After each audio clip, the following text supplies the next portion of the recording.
Tomorrow, when there's Sharia in Egypt, what happens when the Israeli Mossad pays an Egyptian family to bring a little girl 6 years of age, she's a child, 6 years of age, to the Sharia court for permission for nikah with a man who is 55. Sharia court will have to decide, is it halal, is it jaiz for a nikah to be conducted with a child, a girl who is 6 years of age? Sahih Bukhari says, Sahih Bukhari, that Aisha radiallahu ta'ala anha said that Nabi Muhammad alayhi salatu wasalam married me when I was 6. Let's leave the consummation part. We are concerned with marriage, nikah. If this is true, then it becomes sunnah. If this is true, it becomes sunnah. How many of you here in this masjid will be willing to follow the sunnah? Why are you so scared? If it is the sunnah, you should be proud to marry a 6-year-old child. Is this all the reason we have? Is this what Allah gave to us? Just 5 ringgits worth of intelligence? Huh? Which one of you will marry a 6-year-old child? Which one? But no, you accept the hadith because it's Sahih Bukhari. Do we have the Islamic scholarship today to be able to study and see whether this hadith is in conformity and harmony with the Quran or in conflict with the Quran? And do we have the courage and the integrity today in Islamic scholarship, when we recognize a hadith to be in conflict with the Quran, to say the Quran must prevail, not the hadith?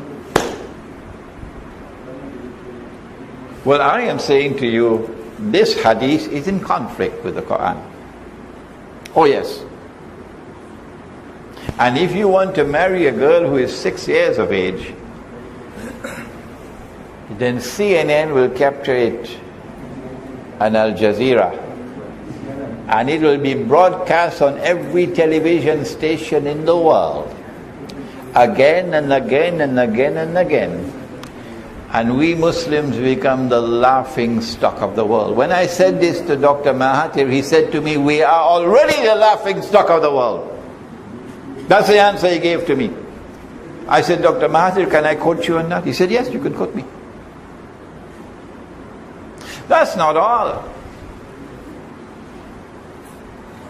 What will we do when the Israeli Mossad pays 2 people who are married, not to each other, to come before the Sharia court in Egypt and to confess to zina?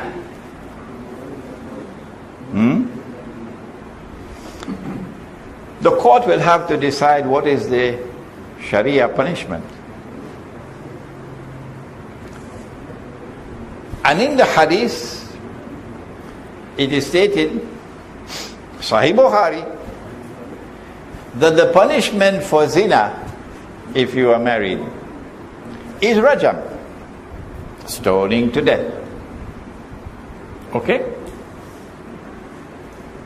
So the court will have, if it follows that hadith in Sahih Bukhari, the court will have to pronounce rajam. This is going to come to Egypt tomorrow. Don't be surprised when it happens. The Mossad is probably waiting for it. And then when you stone these 2 people to death, you will be sure to have CNN there and Al Jazeera there.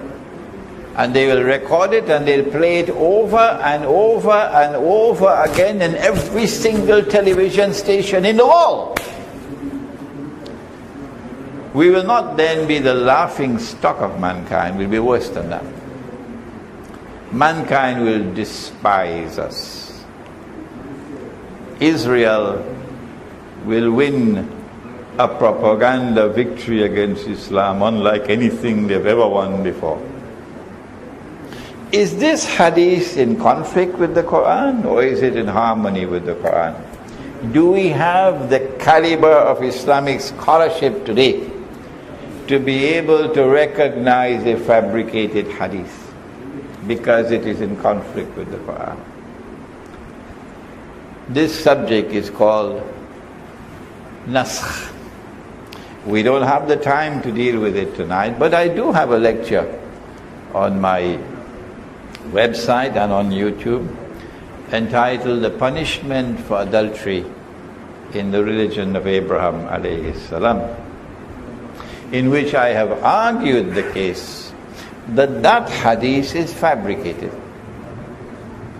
And the punishment for adultery, whether you are married or unmarried, in the Sharia which came to Muhammad alayhi salatu wasalam, is a public flogging. And so we ask the question, when we enforce the Sharia today, do we have that caliber of Islamic scholarship with which to be able to apply the Sharia in such a way that we will demonstrate its superiority over every rival system of law in the world? If you do not have